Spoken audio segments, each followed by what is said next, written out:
আসসালামু আলাইকুম আমার কলজার বোনেরা কলজার ভাইয়েরা আপনারা সবাই কেমন আছেন? আশা করি আল্লাহর অশেষ রহমতে সবাই ভালো আছেন। আর আলহামদুলিল্লাহ আপনাদের দোয়া এবং ভালোবাসায় আমিও অনেক অনেক ভালো আছি আমার কলজার বোনেরা। তো আমার কলজার বোনেরা সবাই কেমন আছেন অবশ্যই কমেন্ট করে জানাবেন। আপনাদের বোন আমি, আমার আন্টি আঙ্কেলরা আপনারা সবাই কেমন আছেন? আপনাদের প্রতি আমার দোয়া এবং ভালোবাসা রইল। আর আপনাদের মেয়ে আমি, আর আমার কলজার বোনেরা তোমাদের বোন আমি, কলজার ভাইয়েরা তোমাদের বোন আমি। তো আপনারা আমার চ্যানেলটাকে সাবস্ক্রাইব করে একটা লাইক দিয়ে সব সময়ের জন্য পাশে থাকবেন। আর আমি ইউটিউবে এসেছি অনেক আশা নিয়ে, আপনারা পারেন আমার আশাটা পুরাই দিতে। আর একমাত্র আল্লাহ আল্লাহ হচ্ছে, আপনারা হচ্ছে উসিলা, আল্লাহ হচ্ছে পুরাই দেওয়ার মালিক। তাই সর্বপ্রথমে আল্লাহর উপর ভরসা করি, তারপরে হচ্ছে আপনাদের উপর ভরসা। তো আশা করি ইনশাল্লাহ আপনারা সবসময় আমার পাশে থাকবেন, আমাকে এভাবে সাপোর্ট করে যাবেন। আর ইউটিউব জগতে আমি সব আপু ভাইয়াদের উদ্দেশ্যে বলি, ইউটিউব জগতে সবাইকে সবাই সাপোর্ট করতে হবে। আর যদি কেউ সাপোর্ট না করে, কেউ পাশে কেউ না থাকে, কখনই ইউটিউবে আগাইতে পারে না। তো আশা করি ইনশাল্লাহ সবাইকে সবাই সাপোর্ট করবেন, সবার পাশে সবসময়ের জন্য সবাই থাকবেন। আর ইনশাল্লাহ আমিও সবার পাশে আছি, থাকবো। আর আমার আপু ভাইদের বলি, ভিডিও দেখার শুরুতে একটা লাইক দিয়ে নেবেন, আর এই বোনের পাশে সব সময়ের জন্য থাকবেন। আর আজকে কয়দিন ধরে আমার কলজার বোনেরা, আজকে আমি কি রান্না করলাম একটু আপনাদেরকে শেয়ার করে দিই। তো এখানে আমি সুরমা মাছ ভুনা করছি ঝোল করে পেঁয়াজ দিয়ে। এখানে দিছি আদা রসুন বাটা, জিরা বাটা, হলুদ মরিচ লবণ কাঁচামরিচ পেঁয়াজ কুচি, ধন্যার গুঁড়া, জিরা বাটা, সব কিছু দিয়ে একটু ঝোল ঝোল করে ভুনা করলাম। তো দুপুরের রান্না এটা ছিল। আর সাথে আছে কইটা দিয়ে আলু দিয়ে ভাজি। আর এই যে দেখেন কাঁঠালের কি অবস্থা। আর এইটা কি জানেননি, এটা ডিপ ফ্রিজে রাখা হয়েছিল তালের আদি। এই যে খাওয়া যায়, তবে খাওয়া যায় না সেটা কোনো কথা না। তো ডিপ ফ্রিজে রাখাতে মিষ্টি একটু কম হয়ে গেছে, আগে মিষ্টি ছিল অনেক। কাঁঠাল ফ্রিজেতে নামায় রাখছি, কাঁঠালগুলো ডিপে রাখিনি, নর্মালে। 2 দিন আগে আনছিলাম কাঁঠালটা, সব কিছু একসাথে মিলা জিলা রেখে রাখছি। কোষগুলো অনেক সুন্দর দেখছেন, এই যে। আর এখানে করছিলাম কয়টা দিয়া আলু দিয়া ভাজি করছি, ধনিয়া পাতা দিয়ে দিছি। এখানে দিছি 8টা কাঁচামরিচ, 2টা পেঁয়াজ, হলুদ মরিচ, মানে কাঁচামরিচ গুঁড়ামরিচ দিই নাই, ধনিয়া পাতা ধনিয়া গুঁড়া। তো এগুলো দিয়ে আমি কয়টা ভাজি করে নিছি। তো আজকে দুপুরে রান্না ছিল আমার ওই যে মাছ, সুরমা মাছ ঝোল ঝোল করে ভুনা, আর এদিকে কয়টা ভাজা। আর এই যে এখানে আছে সাদা ভাত। তো আমার কাছে না এরকম ঝরঝরা করে কয়টা ভাজি করলে খাইতে অনেক ভালো লাগে। আর এই কয়টাগুলো আমাদের গাছের, আমার আম্মু গ্রাম থেকে পাঠাইছে আর কি। তো আমাদের গাছের কয়টা দেখছেন কত সুন্দর, একদম ভর্তা ভর্তা হয়ে যায়। তো আমি আগে বাড়িতে থাকতে আমার আম্মা সবসময় এরকম কয়টা ভাজি করতো, ডিম ভেঙ্গা। আমি এখানে একটা ডিম দিছি, ডিম দিয়ে ভাজি করছি আর কি। তো অন্য দিনের মতো পুরো রান্না শেয়ার করলাম না, আজকে একটু তাড়া ছিল, এই জন্য তাড়াহুড়া করে রান্না করাতে সবটুকু দেখাইনি। তো এটা আমার বাজি হয়ে গেছে, আমি বাজি নামিয়ে নিব। এখন বাজিটা আমি অন্য একটাই এতে তুলে নিব, বাটিতে তুলে নিব আর কি। এই যে বাটি নিছি, বাটিতে উঠাই নিব।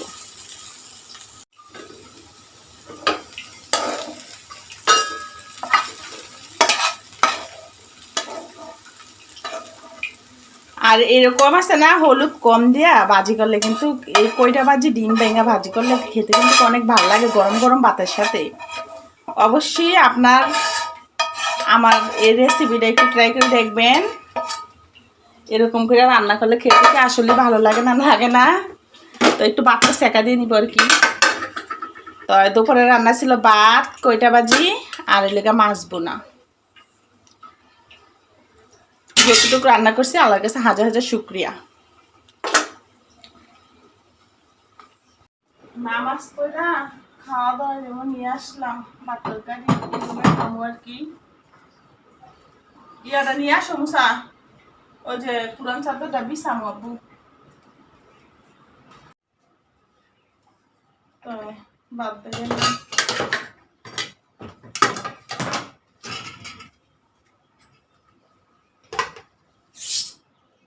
বিসমিল্লাহির রহমানির রহিম।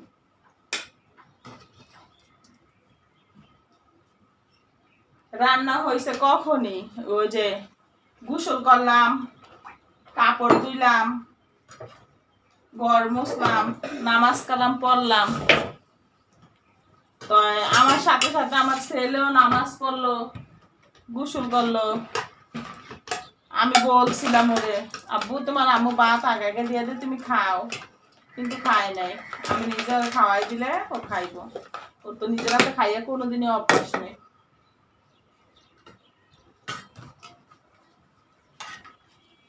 তাই এখানে নিলাম কয়টা ভাজি, দুই ভাই বোনের একসাথে এক প্লেটই খাওয়াই দিব আর কি। এই যে আমারটি নিলাম আর ওদের দুজনের জন্য এক প্লেটে নিছি আর কি।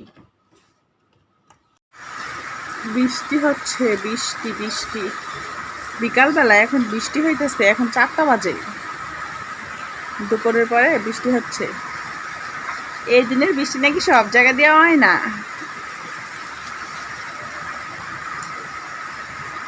বৃষ্টির দিন আমি খুব মিস করি। ওই যে দেখেন কে জানি বিদেশ থেকে আসছে, মহিলা মানুষ আসছে বিদেশ থেকে, কাঁঠান কুটান নিয়ে আসতেছে আর কি। এই আর কি অবস্থা, ভালো বৃষ্টি হইতেছে। এটা আমাদের বাড়ির সামনের দিকটা, এগুলা এই যে জমি একটু গর্ত আর কি। তা পানির ভিতরে কচু গাছ হয়েছে, আর হলো কস্তুরি, আমাদের বাড়ির দক্ষিণ পাশেটা। আর ওই যে টিনের ছাদগুলা দেখেন, এগুলো হলো রিস্কার গ্রেজ।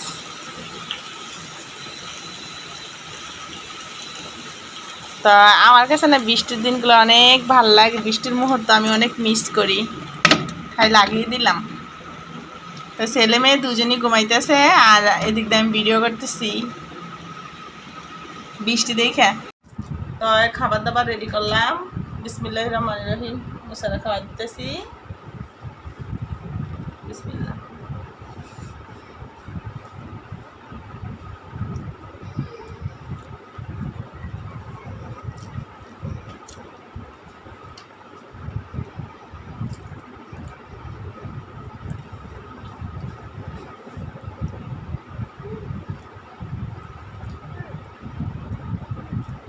গরম ভাতের সাথে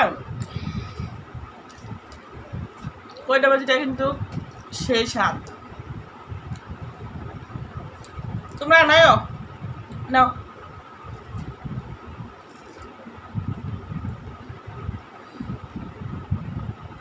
আমারও ঠান্ডা লাগছে দেখে জাল লাগে যে কোনো কিছু, গুঁড়া মরিচ কিন্তু দেয়নি।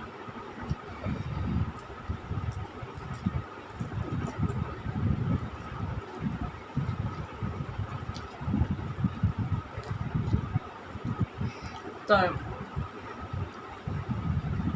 এত কষ্ট করে ভিডিও বানাই, ভিডিওতে কোনো ভিউজ হয় না, অনেক খারাপ লাগে।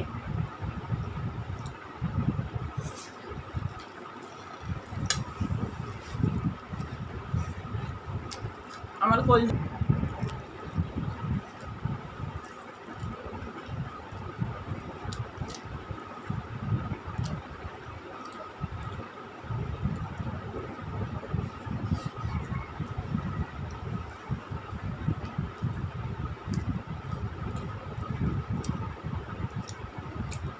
কলজার বোনেরা, কলজার ভাইয়েরা কি দিয়া খাইছেন অবশ্যই কমেন্ট করে জানাইবেন।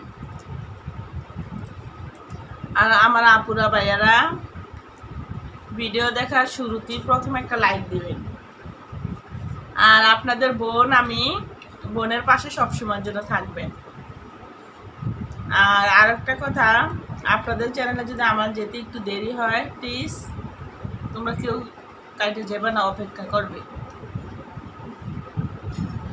আর সাবস্ক্রাইব কইরা আবার সাবস্ক্রাইব তুলে নেয়। সাবস্ক্রাইব করতে কি টাকা লাগে?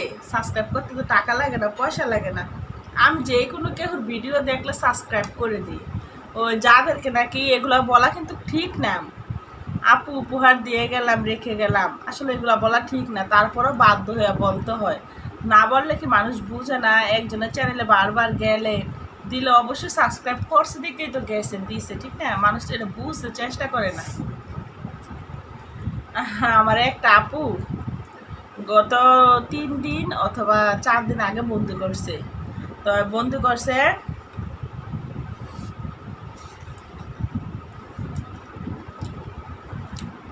কি একটা কাহিনী হয়েছে জানেন?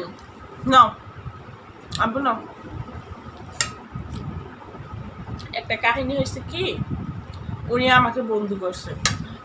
আর আমার এখানে নেট এত স্লো, মানে আমি কিন্তু কারো ভিডিও দেখতে দিলে খালি নেট খালি ঘুরে ঘুরে ঘুরে।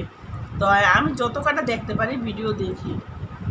তো না, ভিডিও না দেখতে পারলে আমি কিভাবে ওনার চ্যানেলে যাব, যাই কিভাবে ওনার বন্ধুত্ব করে আসবো? তো আমারে কালকে আমারে কমেন্ট করছে, করে বলতেছে আপনি এখনো আসলেন না। তো হাসি পায়, বুঝছেন? তো আমি আসছি, আপনি যেহেতু মেসেজটা দিয়েছেন, তারপরে আমার চোখে পড়লো, কালকে আবার নেট ক্লিয়ার ছিল। তারপরে আমি আবার ওনার ভিডিও দেখে আমি ওনাকে বন্ধু করে নিছি। নেওয়ার পরে আমি বলছি, আপু এভাবে বলা ঠিক না, আপনি এই ভিডিওটা এর কমেন্টটা ডিলিট করে দিন, এগুলো রাখা ঠিক না। তারপর উনি আবার কি লেখছে জানেন? লেখছে কি করছে, আমি তো আগে ভালো করেই কইছি, আপনার তো আমি ভালো করেই কইছি, তাই আমি তো ভালো করে কইছি, তখন তো আপনি আসেন নাই। আচ্ছা কোন এই কথা কি মানুষ এই কথা বলে? আমি কিন্তু বলছি ওনার ভালোর জন্য, আমার ভালোর জন্য, দুজনেরই উভয় পক্ষে ভালোর জন্য বলছি, আপু এটা ডিলিট করে দিয়ে। তো আমি কিন্তু ওনার চ্যানেলে আসি, ওনাকে আমি বন্ধু করে রাখছি। তারপর ওই আপুরে কিন্তু আমি এখনো বন্ধু করে রাখছি। আমি তো বন্ধু করবো অবশ্যই, উনি যেহেতু আমার চ্যানেলে আসছে, আমাকে বন্ধু করছে, আমি তো অবশ্যই ওনাকে বন্ধু করবো। তো ওই আপুটা আমার ভুল বুঝছে, আপু তুমি আমার ভিডিওটা দেখলে তুমি আমাকে ভুল বুঝো না, আমি তোমার ভালো মন্দের কথা কিছু বলি নেই। যেহেতু আমাদের দুজনের চ্যানেলের কোনো ক্ষতি না হয়, এজন্য বলছে আপু তুমি এই কমেন্টটা ডিলিট করে দিও। এজন্য আমি এই কথাটা বলছি, নাহলে তোমাকে আমি এই কথা কখনই বলতাম না আপু। তো উনি বুঝতে হয়তো আমার কথাগুলো বুঝতে ভুল করছে। মানে যদি কোনো কথা বলতে হয় ভিডিওতে বললে ঠিক, কিন্তু এভাবে লেখালেখি করে বললে জিনিসটা দেখা গেছে খারাপ দেখায়। তো এই জন্য বলছিলাম আর কি। তো অনেক কথাই বললাম, প্রতিদিনই চাই ভিডিওটা একটু ছোটো করে দিব। তো কথা বলতে বলতে ভিডিও অনেক বড় হয়ে যায়। তো আমার সকল আপুদের, সকল ভাইয়াদের বলতেছি, প্লিজ আমার চ্যানেলটাকে সাবস্ক্রাইব করে সবসময়ের জন্য এই বোনের পাশে থাকবেন। আর একটা লাইক দিতে ভুলবেন না। আর আপনাদের চ্যানেলে যাইতে আমার একটু দেরি হলে প্লিজ সবাই একটু ধৈর্য ধরবেন, কেউ অধৈর্য হবেন না। তাই আপনাদের বোন আমি, তাই এই যে আজকে খাওয়া পাতে ভিডিওটা শেষ করতেছি। তা আপনারা কি দিয়া খাইছেন অবশ্যই কমেন্ট করে জানাইবেন এই বোনেরে।